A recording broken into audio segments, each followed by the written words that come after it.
মধুর জল, আদা লেবুর জল, অনেক কিছুই করেছিলাম, কিন্তু সেখান থেকে কিছুতেই কিছু হচ্ছিল না। ম্যাডাম শেয়ার হয়েছে ছবিটা? Yes madam, yes madam. এটা আপনি ছিলেন না আপনার কোনো রিলেটিভ পাশের বাড়ির? এটা আমিই ছিলাম ম্যাডাম। মাই গড, দুর্দান্ত শেপ, সেই লেভেলের লাগছে। এই শেপেতে কোনো ড্রেস ফিট হতো না।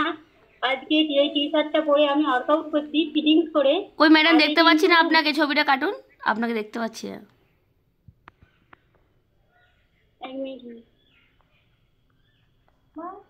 যখন আসি আমি সেটাই, তখন কিন্তু কোনো ড্রেস আমার ফিট হতো না। আজকে যে টি শার্টটা পরে ওয়ার্কআউট করছি, আগে কিন্তু এই টি শার্ট কিনতে গিয়ে কিন্তু আমি দোকান থেকে ঘুরে আসছিলাম, যে আমার সাইজের ছিল না টি শার্ট, যদিও একটা জোর করে নিয়ে আসছিলাম, তো সেটাকে নিয়ে মারপিট করতে হয়েছিল, কিন্তু কিছুতেই হয়নি।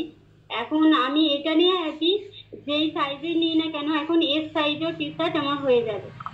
এবং এটা শুনে ভালো লাগছে, সবাই যেখানে বলছে বাচ্চা, এবং পাড়ার শ্বশুরমশাই। ম্যাডাম আপনি কত কেজি ফ্যাট রিডিউস করেছেন? আমি টোটাল 27 কেজি ফ্যাট রিডিউস করেছি ম্যাডাম। ও মাই গড, 27 কেজি! অবশ্যই ম্যাডাম, যেখানে কিছুতেই মানে ওয়েটটা লস করতে পারছিলাম না, এখানে আসার পর আমি ইজি ভাবে বাড়ির সমস্ত খাবার খেয়ে এই ওয়েটটা লস করেছি মাত্র 5 থেকে 6 মাসের মধ্যে। ওয়াও। আচ্ছা ম্যাডাম আপনার কি কি প্রবলেম হতো? আমার প্রবলেম হতো, পিরিয়ডিক্যাল প্রবলেম ছিল, যেটা আমি ভাবতাম হয়তো এমনি এটা হচ্ছে, কিন্তু না, ওটা থেকেও আমি নিউট্রিশন 1 মাস ইউজ করার পর টোটালি বেরিয়ে আসি। তার সাথে ব্যাক পেন ছিল, গ্যাস অ্যাসিডিটি ছিল, আর স্কিনের আগের থেকে অনেকটা ইমপ্রুভমেন্ট হয়েছে। আর একটা ছিল, আমার এই শীতেতে কি হতো না, আমার ইনফেকশন হতো, ইউরিন ইনফেকশন ছিল। আমি ভাবতাম হয়তো এমনি হচ্ছে, কিন্তু ওটা আমার ছিল। এখন বুঝতে পারছি যে ওটা আর আমার হয়নি। আর একটা জ্বালা ভাব ছিল, তো এখন পুরোপুরি ওটা থেকে বেরিয়ে এসেছি। আগে মানে জল যে শরীর ধরে রাখবে, সেই জল ধারণ ক্ষমতাটাও আমার ছিল না।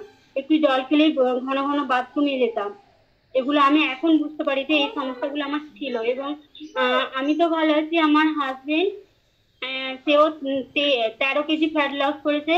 আমার ছেলে এখন খুব ভালো আছে, ওর আগে ইমিউনিটি পাওয়ার ছিল না, বুস্ট হয়েছে ওটা। আগে মানে হেমাসাইজ সর্দি হতো, সর্দি লেগেই থাকতো, সবসময় অ্যান্টিবায়োটিক দিতে হতো।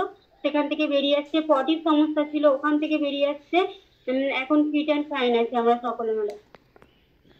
Thank you so much madam. তাহলে 27 কেজি ওজন কমিয়ে আপনার মাথা ঘুরে পড়ে যাওয়া, ম্যাডাম অনেকে বলেন না 27 কেজি ওজন কমালে মাথা ঘুরে যায়, পড়ে যাবে, আপনার কি এরকম কিছু হচ্ছে নাকি?